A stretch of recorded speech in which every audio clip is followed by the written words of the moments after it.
nuestras esposas, la tremenda bendición de Dios.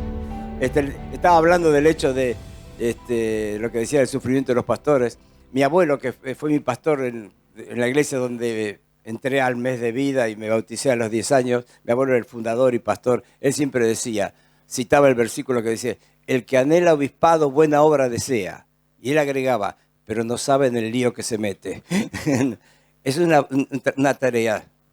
Y por eso me siento muy honrado de poder conversar con ustedes. Hombres involucrados en la obra de Dios, hombres que llevan la carga de la obra de Dios, hombres con la preocupación de extender el Evangelio de Jesucristo.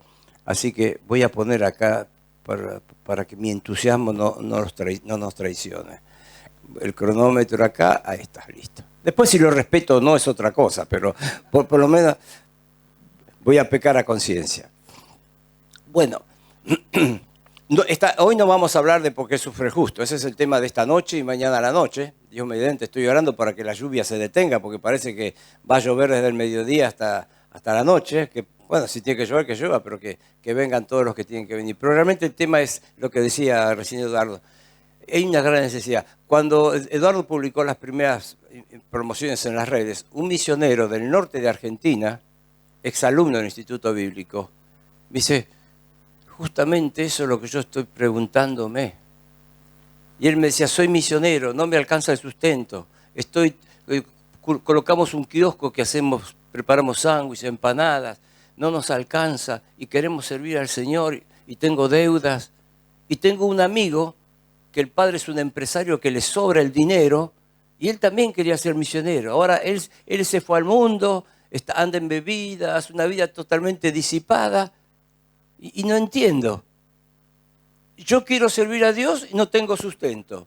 El otro puede tener todo el sustento que quiera y no le interesa servir a Dios.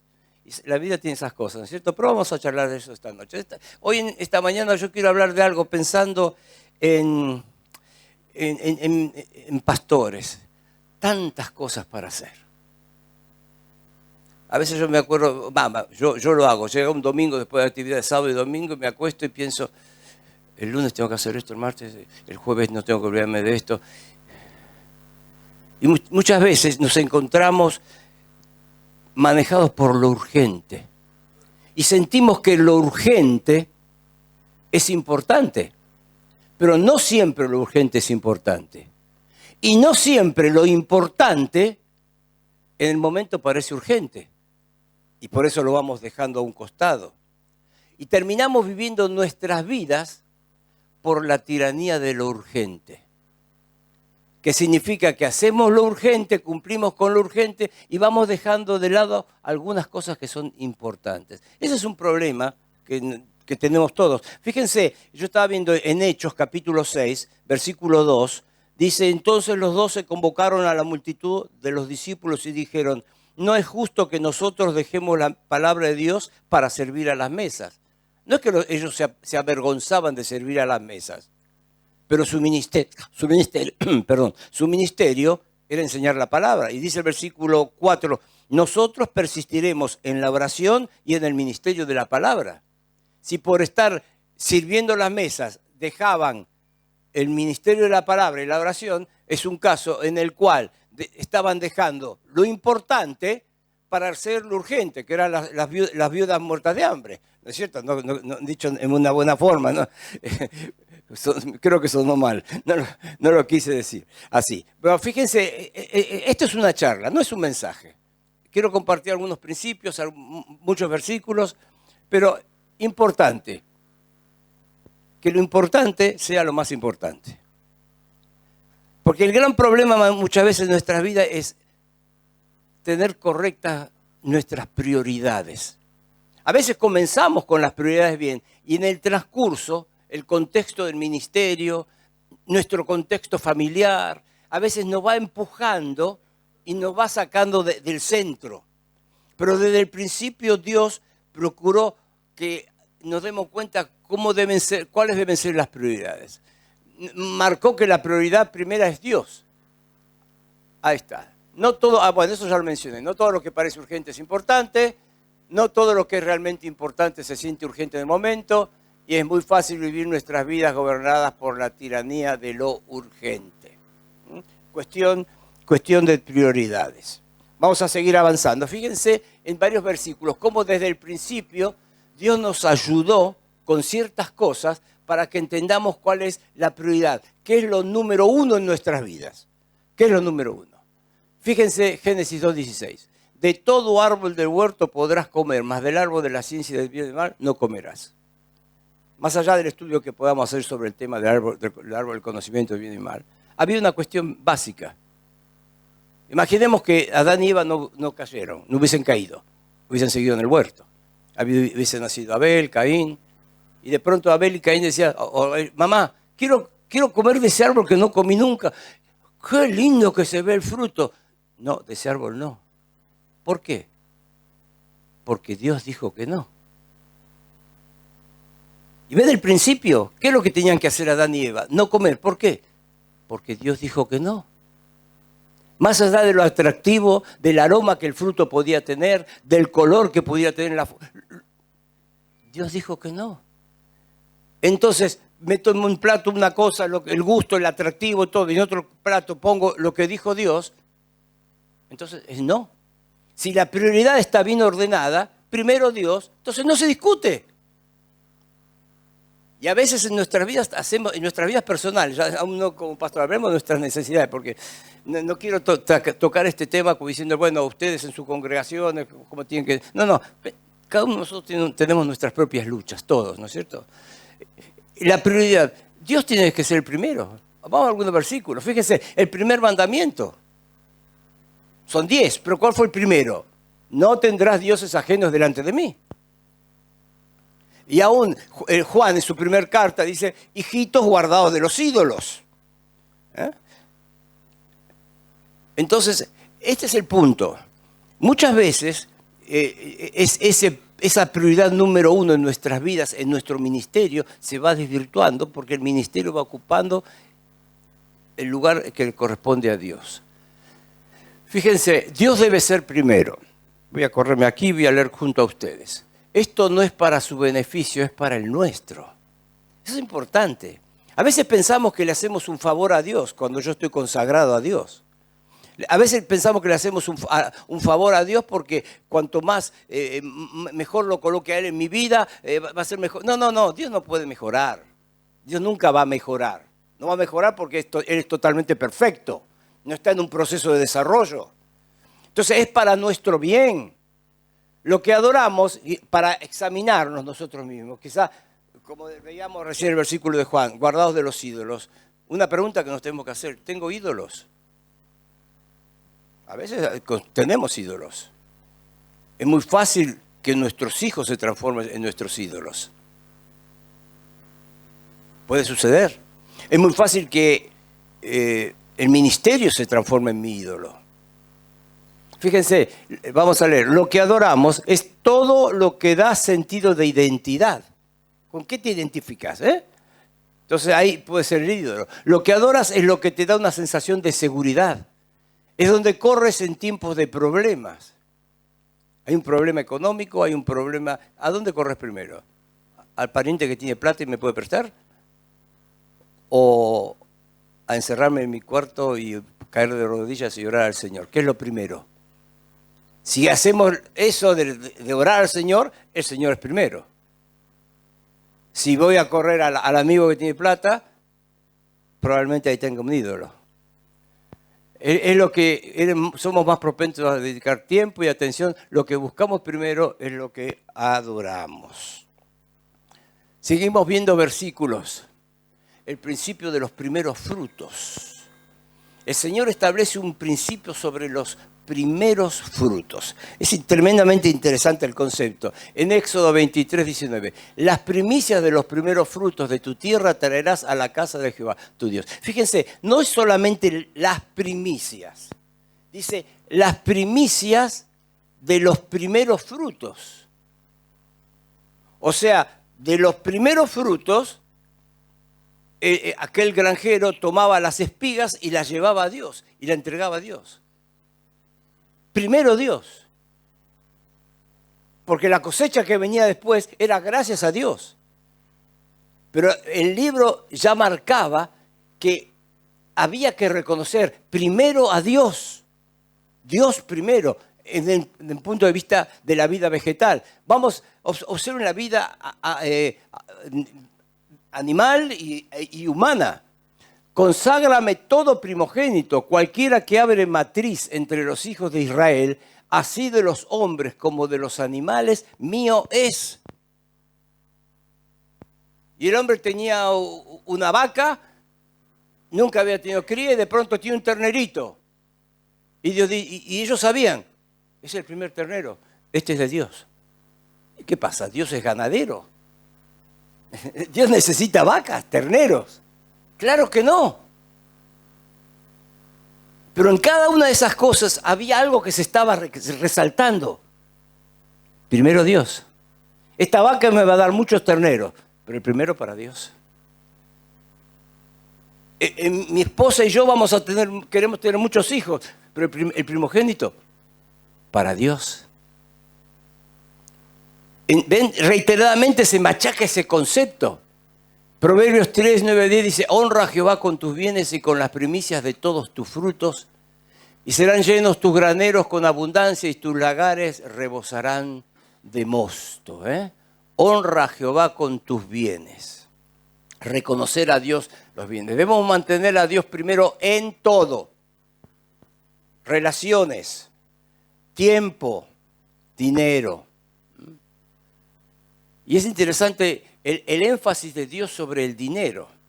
Y en la misma forma que hemos dicho hace un instante, Dios no es ganadero, Dios no necesita terneritos, Dios no necesita espigas de trigo, sino que es para nuestro bien. Dios tampoco necesita nuestro dinero. Pero Dios sabe que el dinero tiene una gran capacidad de engaño. A veces se dice, el dinero no es bueno ni malo, es según como se use. Eso es una realidad en cierto punto, porque decir eso implicaría decir que el dinero es algo neutro. Sin embargo, el Señor, en la parábola del sembrador, habla del engaño de las riquezas. Las riquezas tienen capacidad de engañar. Y muchas veces la seducción del dinero aparta a siervos de su responsabilidad en la obra. De pronto quizás no lo saca del lugar físico, pero en su corazón lo mejor no es para el Señor, lo mejor es para el dinero, para conseguir dinero. Seguimos. Nuestras ofrendas son una prueba de si Dios ocupa realmente el primer lugar. Y es interesante observar eso. Mi padre fue un hombre que le costó mucho mantener a su familia. Él trabajaba en el subterráneo de Buenos Aires. Él era jefe que controlaba el movimiento de los trenes. No sé cuánto ganaba, pero yo era chico, pero sé que a veces tenía que buscar un trabajo en el verano, u otras veces, a veces conseguía de cuidar una casa de alguien que se iba de vacaciones, para traer un dinero extra. No sobraba el dinero. Pero algo que yo veía en él, lo primero es la ofrenda al Señor. Lo primero es la ofrenda al Señor. Y yo observé algo que realmente me lo contagió. Lo aprendí no porque un día él se haya sentado al lado mío y me ha dicho, tenés que hacer esto. No, yo veía lo que él hacía. Él tenía un cuaderno y él cobraba su sueldo y él en ese cuaderno anotaba un dinero que era de su sueldo lo que iba a ser ofrenda. Y en un sobre ponía ese dinero. No sé cuánto era lo que él daba, ¿no? Pero es quizá la mejor prueba de que nuestras prioridades están bien ubicadas. Porque probablemente ninguno acá es granjero, ninguno ni es ganadero, pero todos manejamos dinero. ¿Cómo manejamos nuestro dinero? ¿Dios es primero? Seguimos, fíjense. Vamos a, por ejemplo, observen este concepto, está desde el principio está. En Génesis 4, Dice, Abel trajo también de los primogénitos de sus ovejas, de lo más gordo de ellas, y miró Jehová con agrado a Abel y a su ofrenda. Claro, podemos decir, bueno, todavía no estaba escrita la ley y este principio del primogénito, no, pero evidentemente de una forma oral se había comunicado esta verdad, este propósito de Dios había sido comunicado a Adán y Eva, y fíjense que ellos estaban, y la ofrenda de Abel, ¿por qué fue aceptada? Opa, me boicotearon. Ahí está, gracias. Ofreció de los primogénitos. Es el concepto. Tenía un montón de corritos, pero este es el primero. El primero para Dios. Lo primero para Dios. Lo mejor para Dios. Seguimos. En Génesis 22, tremendo cuadro cuando Dios le dice a Abraham, toma tu hijo, tu único Isaac, a quien amas, y vete a tierra de Moría y ofrécelo allí en holocausto sobre uno de los montes que yo te diré. Pero Señor, tengo la promesa. Señor, me dijiste que vas a hacer de mí una gran nación. Señor, me mostraste las estrellas y me dijiste, contalas, ¿podés? No puedo. Así va a ser tu descendencia. Contá los granos del desierto, la arena. ¿Podés? No puedo. Así va a ser tu descendencia. Y ahora me está pidiendo mi hijo, mi único hijo. Pero no se cuestionó por qué. Primero Dios. ¿Abraham entendía todo? Sin duda no.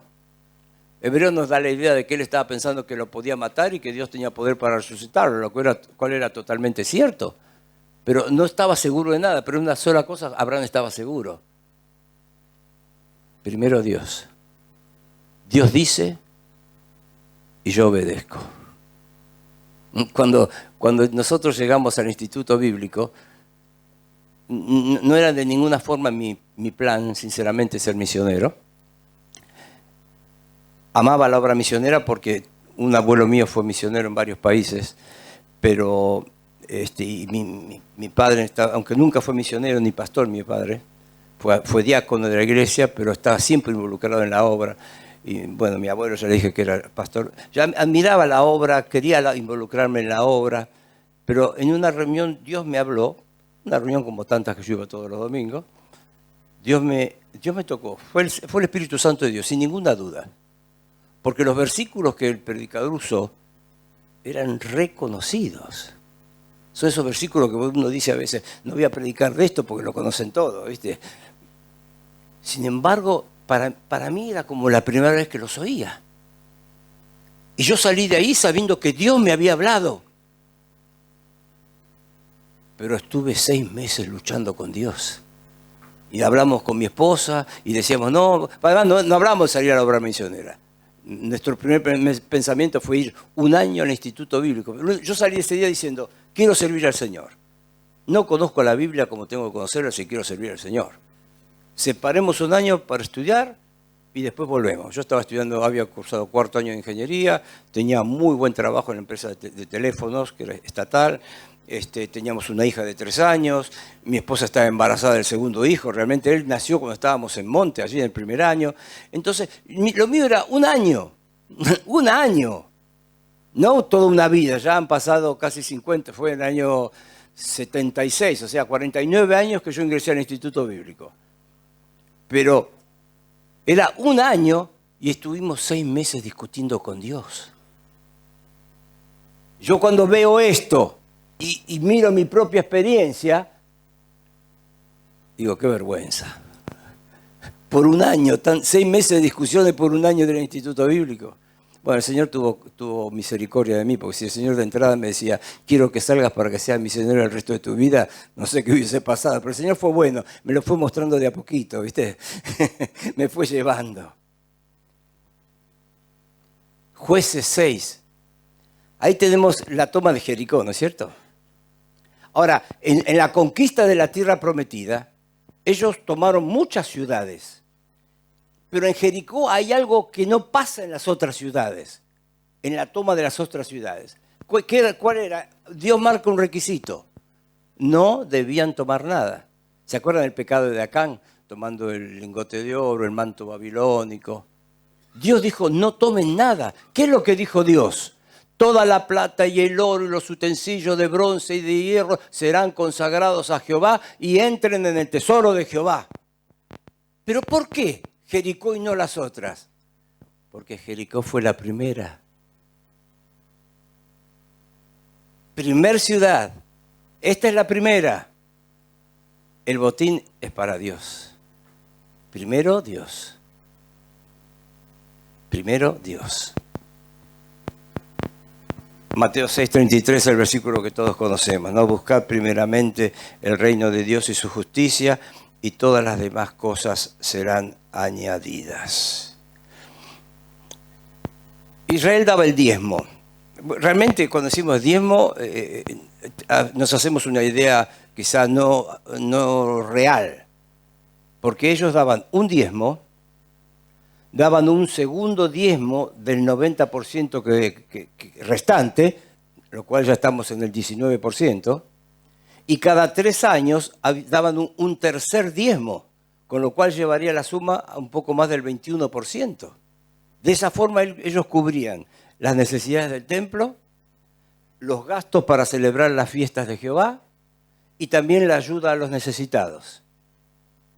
Entonces, algunos enfatizan que hoy la iglesia tiene que, digamos, practicar el diezmo. Yo creo que no, yo creo que la regla está en 1 Corintios 16:2, según haya prosperado, que es una regla maravillosa, porque de pronto a una persona que tiene un sueldo muy bajo, el diezmo le puede resultar algo... Mi papá, que yo le mencionaba antes, mi papá decía, mira, si Israel daba el diezmo, el creyente que no vive por las promesas, sino que vive por el cumplimiento, ya Cristo vino, nos dio la salvación, lo mínimo que debe dar un creyente es el diezmo. Lo mínimo. Entonces, yo creo que según haya prosperado, porque de pronto si yo tengo fuertes ingresos, dar el diezmo puede ser casi unas moneditas. Pero si Dios me ha prosperado, el hecho del porcentaje, según haya prosperado, según haya prosperado. Entonces es importante pensar en eso. Tenía una idea ahora en la cabeza y se me escapó. Bueno, pasa a cierta edad, ¿no es cierto? Bueno, ahí está.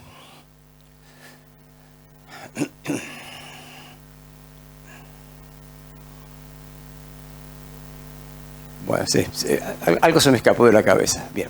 Un ejemplo más, fíjense, Elías. Primera Reyes, capítulo 17.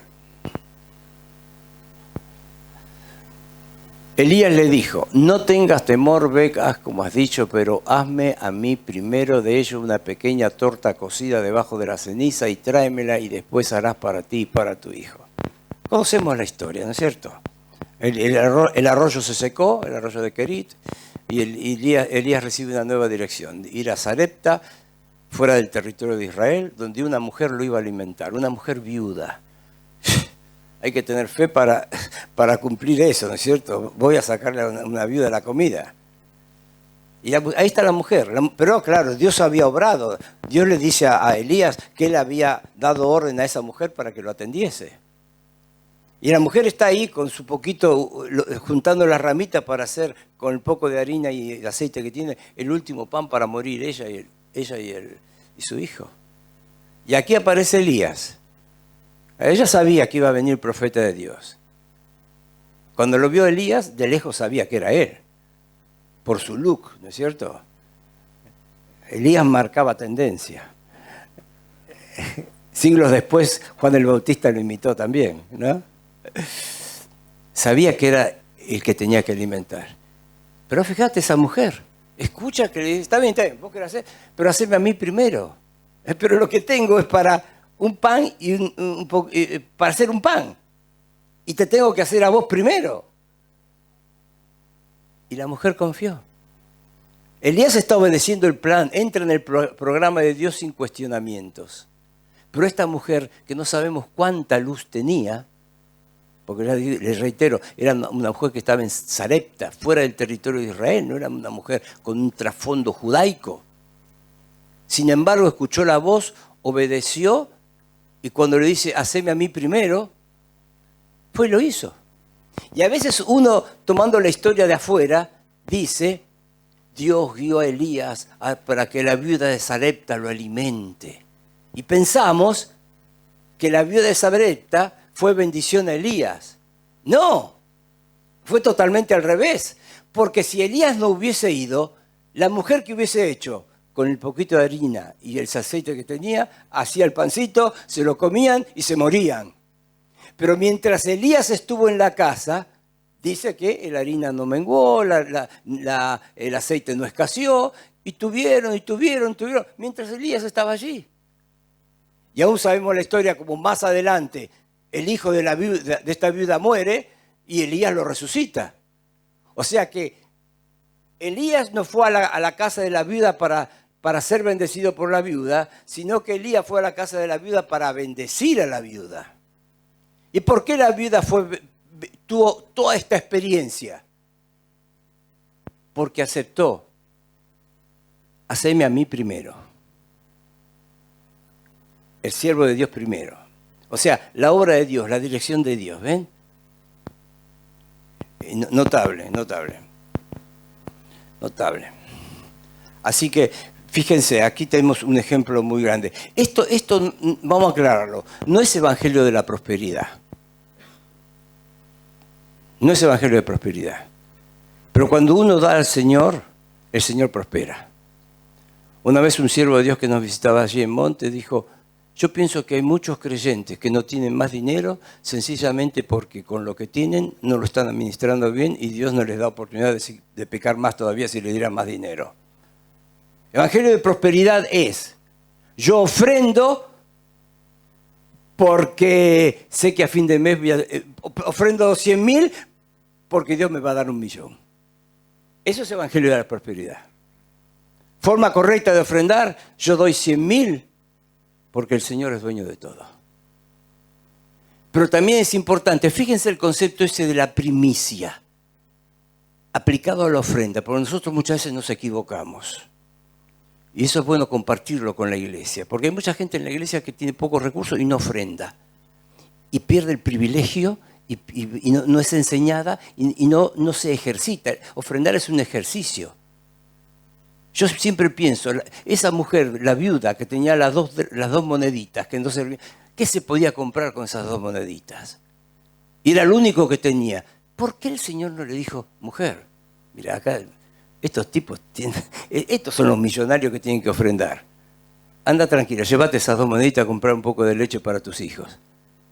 El Señor vio que estaba poniendo y lo dejó poner. Obviamente yo creo que el Señor suplió de otra forma su necesidad, ¿no es cierto? Pero no ofrendar es perder una bendición, un privilegio que tenemos. Pero hay algo importante. Fíjense, ¿qué hacía el granjero? El granjero no tenía, cuando llegaba a la fin de la cosecha, decía, bueno, tenemos 30 toneladas de trigo. Bueno, vamos a agarrar, carga un remolque y vamos a llevar un remolque allá al tabernáculo y lo entregamos. No. Las primicias de las primicias. Lo primero de lo primero. ¿Saben, hermanos? No es lo mismo cobrar el sueldo, separar algo, lo que el Señor ha colocado en nuestro corazón, el diezmo o el porcentaje que sea, para el Señor. ¿No es lo mismo hacer eso sin saber los gastos que vamos a tener en el mes que separar eso a fin de mes? ¿Entienden la diferencia? Uno es una decisión de fe. Uno es colocar primero mi dinero en la obra de Dios. Otro es, bueno, sí, voy a ofrendar esto. Llegamos al 27, 28, sí, yo quería poner esto, pero se me enfermó el nene, tuve este gasto, tuve que llamar al plomero porque se me inundó el baño, y bueno, este mes no voy a poder. Una decisión de fe. ¿Ven? No es lo mismo separar al principio del mes, porque en ese caso uno da de lo que tiene, y en el otro caso, casi podríamos decir, uno da de lo que sobra. No quiero hacer sentir mal a nadie, porque yo lo he hecho hasta que comprendí que no puede ser así, que está mal. Así lo entiendo yo, por lo menos. No es lo mismo, porque el Señor marca primero Dios. Primero Dios. Vamos a seguir.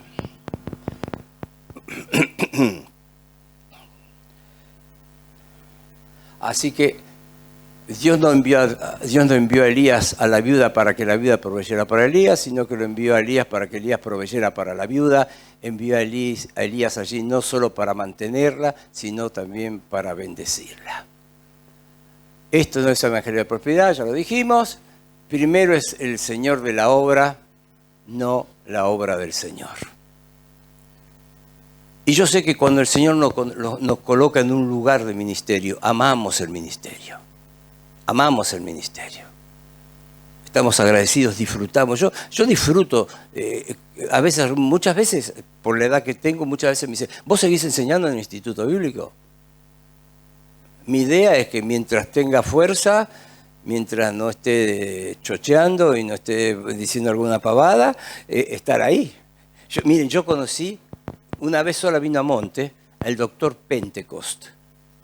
Está su libraco Eventos del Porvenir, ¿no es cierto? Y otros libros. Un gran hombre de Dios. Bueno, él se jubiló, una cuestión de edad, era profesor en el Seminario Teológico de Dallas, pero cuando él se jubiló, él un día pidió, al llegar a ese momento, él pidió a las autoridades, mire, déjenme enseñar hasta que me muera, hasta que el Señor me lleve. No me paguen sueldo, pero déjenme enseñar, porque amamos el ministerio y es nuestra vida. Y entonces me contaba eso un alumno que fue a estudiar a Dallas y pensaba que el doctor Pentecost había fallecido, ya había partido con el Señor. Y de pronto ve que en la clase de escatología, Dwight Pentecost, ¿será un hijo de él? Y averiguó, no, es el doctor Pentecost. ¡Wow! Ya se anotó en esa clase. Y dice, estábamos sentados ahí esperando.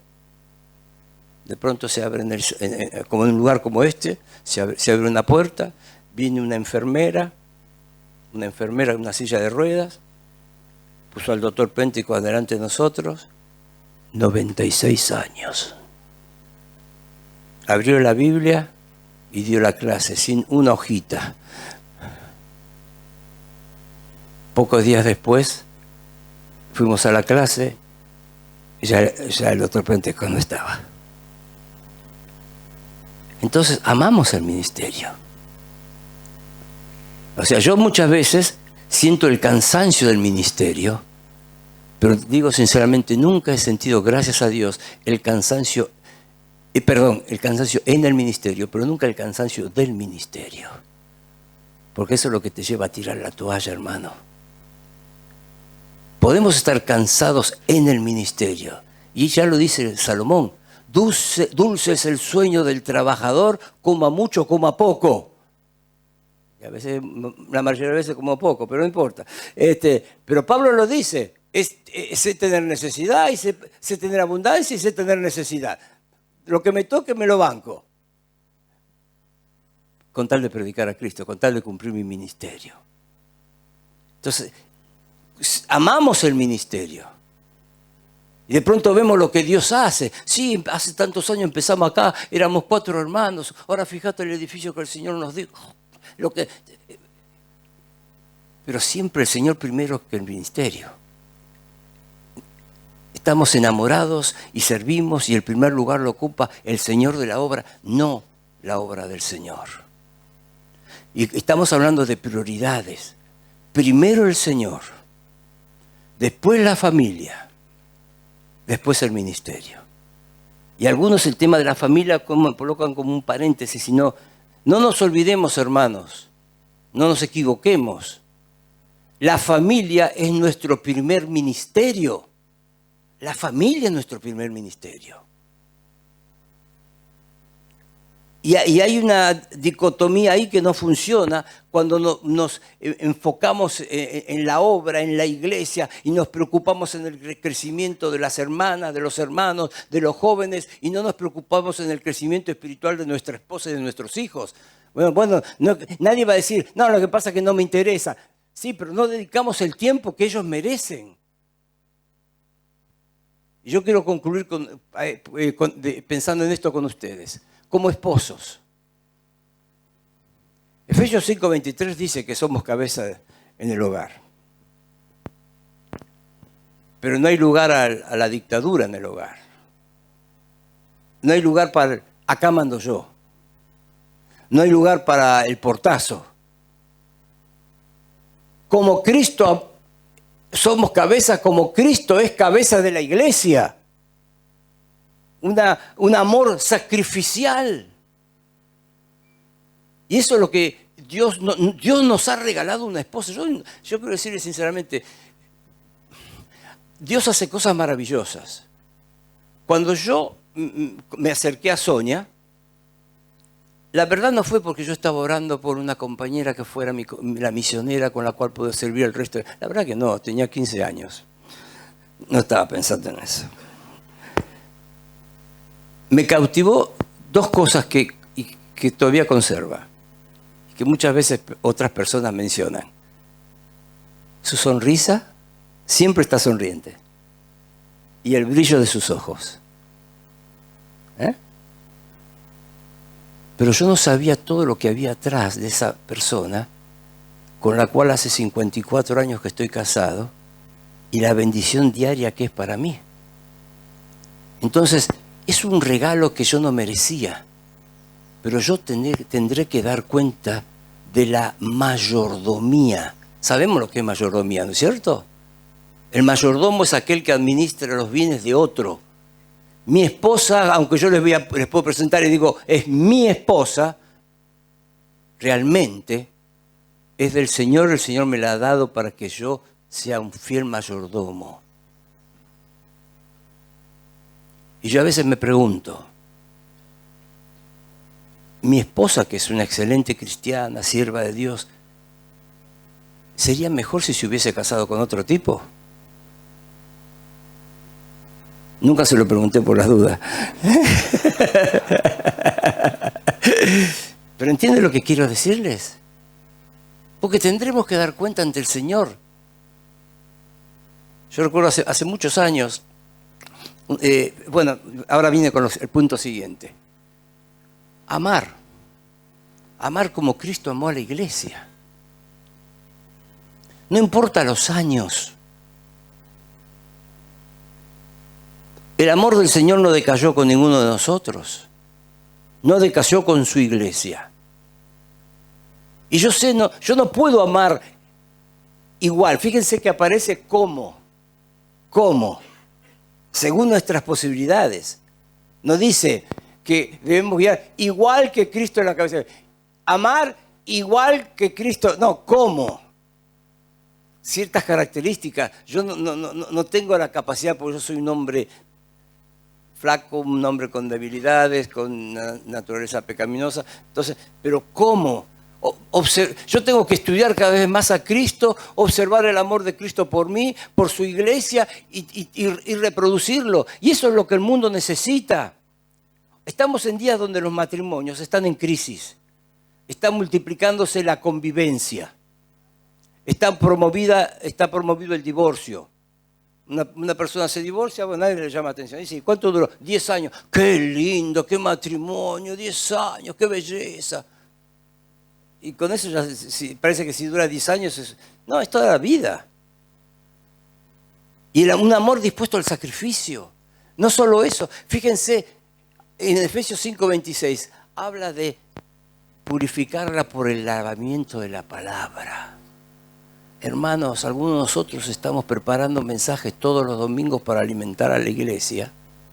¿Y cuánto hace que no nos hemos sentado con nuestras esposas y no nos tenemos que preparar un mensaje con A, B, C, D, apelación, introducción? No lo creo así. Pero de pronto nos encontramos con una porción que nos habló el Señor.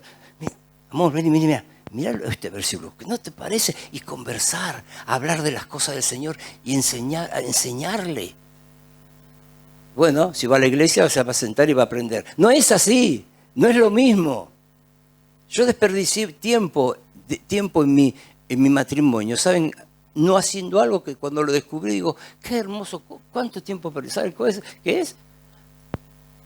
Arrodillarnos, tomarnos de la mano y orar juntos. Yo oraba. Sabía que ella oraba. Pero es mucho más lindo cuando juntos lo podemos hacer. Hace algunos años una pareja que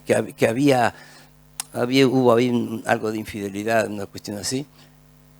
Mi esposa hablando con la señora, ella le dijo, ¿sabes lo que pasa? Entre nosotros no había una relación espiritual. Nuestra relación era totalmente del momento.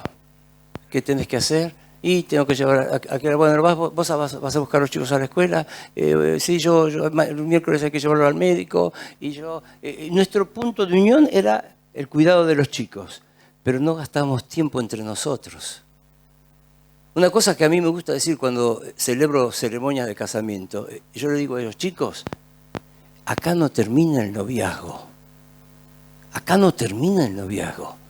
Porque vos ves una pareja que el muchacho cuando son novios, le abre la puerta del auto, y está, mil atenciones. Después de algunos años, tienen 3 hijos, llegan a algún lugar, el tipo se va caminando y la mujer está con los 3 críos, un bolso, y se acabó la delicadeza, se acabó la atención. Y a veces, sí, pasa que no tengo mucho dinero, hermanos, para agarrarle de la mano a tu esposa, una noche de luna, junto al agua azul de Ipacaraí. Pero que era azul, ¿no? O estaba borracho el tipo. Bueno, eso no cuesta dinero. Salir a caminar y entrar en un barcito y tomar un café o un tereré, lo que sea, no cuesta dinero. Es una decisión de gastar tiempo. Lo más valioso que podemos dar a nuestras esposas es el tiempo. Pero fíjense, tenemos una responsabilidad de que ellas crezcan por el ministerio de la palabra que le va a dar su esposo. Con dulzura. No seáis ásperos con ellas. En la misma forma que es un testimonio al mundo incrédulo, una pareja un matrimonio que se nota a la legua que se aman. A veces claro, no cualquiera tiene 54 años de casada, no me creo un bicho raro, pero yo me doy cuenta que mucha gente se asoma, aún en caso de inconversos, que uno a veces va al médico, edad, y por ahí sale la conversación. Por ahí voy al médico para ella y yo la acompaño, entro ahí. Sí, y por ahí sale que tenemos 54. 54 años. Bueno, no fue un sacrificio para mí, no creo que no es un sacrificio para ella. ¿Por qué? Porque nos amamos. Pero el amor se cultiva. El amor no es algo estático. Y a veces también la misma forma que eso es un impacto al mundo, también es una cosa muy común observar el trato áspero de hombres a sus esposas. El maltrato. Y la Escritura dice, no seáis ásperos con ellas. Y finalmente, Pedro dice que debemos honrarlas como vaso más frágil. Hermanos, nuestra esposa, nuestro matrimonio, debe ser un mensaje a la congregación. Debe ser un mensaje a la congregación. Cuando hay un problema matrimonial, que mi esposa pueda acompañarme para ayudar a aconsejarla a ella cuando yo lo aconsejo a él. Si no, mis palabras no van a tener mucha autoridad. Va a ser todos versículos que he mencionado, que he memorizado, o conceptos que he extraído de algún libro. Pero para que llegar a eso tenemos que trabajar, preocuparnos por edificar la vida de nuestras esposas. Y también, con esto ya termino, nuestros hijos. Nuestros hijos. Proverbios 27 dice, camina en su integridad el justo, sus hijos son dichosos después de él. En una ocasión, el hijo de un anciano, que yo estaba ayudando, estaba tratando de aconsejar, realmente el padre, que era muy amigo mío, me pidió, ayúdame a ver, porque él los quiere mucho a ustedes, hablando de mí y mi esposa, a ver, porque anda mal. Cuando me pidió, lo hicimos con mucho gusto. En una de las conversaciones, ¿sabes lo que me dijo el muchacho? Hablando de su padre, el anciano de la iglesia. Lo que pasa es que mi papá tiene tiempo para todos menos para mí.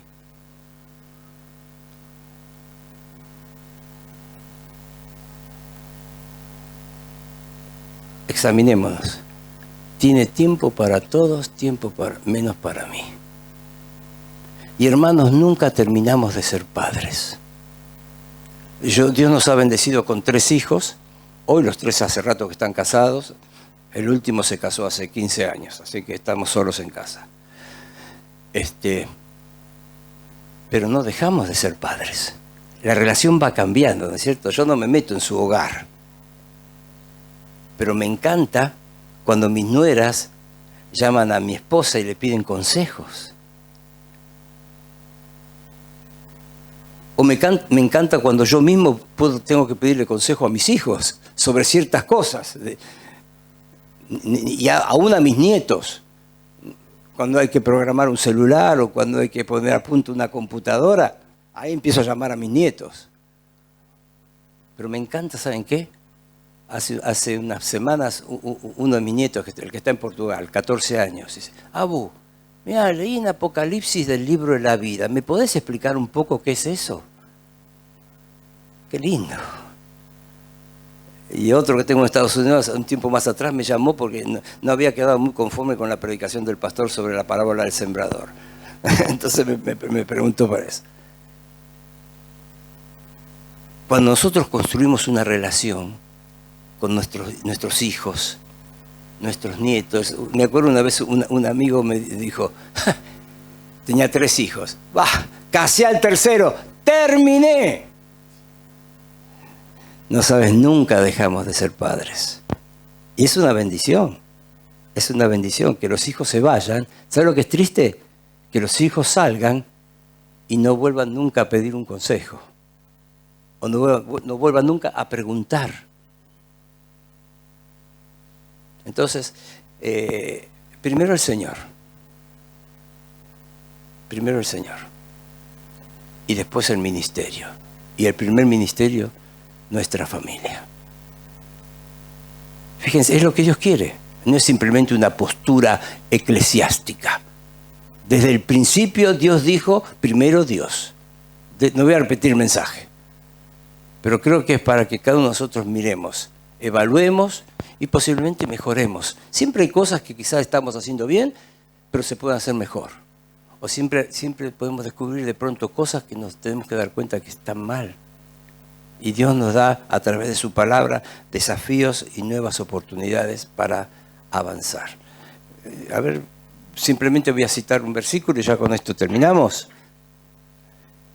Juan 15:5. Este es un versículo muy conocido. Separados de mí nada podéis hacer. Quizás podemos irnos de acá diciendo, sí, todo muy lindo lo que dijo, pero es una carga demasiado pesada para lograrla, alcanzarla. No, todo comienza con la unión con el que permanece en mí, la unión con Cristo. Eso comenzó el día de nuestra conversión. Ahí comenzó un proceso. La salvación es un momento, pero ahí hay un proceso de santificación en el que el Señor puede decir, yo, Jesús, en Él. Yo en Él, yo en Él. Y ahí comenzamos la semejanza a Cristo. Nos empezamos a parecer a Cristo. Y por eso podemos preocuparnos correctamente por nuestras esposas. Y podemos dejar de ser ásperos con ellas. Y podemos tener tiempo que necesiten nuestros hijos. Una vez un muchacho me dijo, hablando de su conflicto con el padre, me dice, bueno, de tanto en tanto, pues mi papá me dice, bueno, el sábado vamos a ir a pescar. Cuando me dijo eso yo pensé, bueno, el padre está bien, el padre que quiera salir, dice, cuando me dice así yo tiemblo. ¿Por qué? Porque nunca es para estar conmigo. Es porque hay algo que me quiere decir y me lleva para exhortarme. Entonces, cada vez que el padre le decía, bueno, el sábado vamos a salir, el tipo temblaba. ¿Sabes por qué temblaba? Porque el muchacho de 17, 18 años. Si yo digo, no, papá, si yo no veo lo que él me quiere decir, más de una vez me ha dado una cachetada. ¿Ven? Entonces, aprendamos. Acá hay algunos que tienen hijos muy chiquitos, otros que quizás no tienen, pero...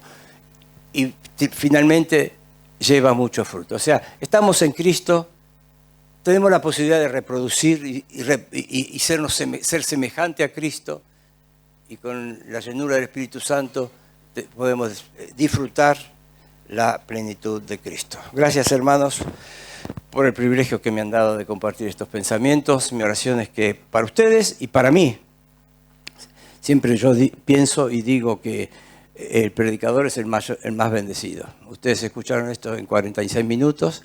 Yo hace varias semanas que estoy pensándolo.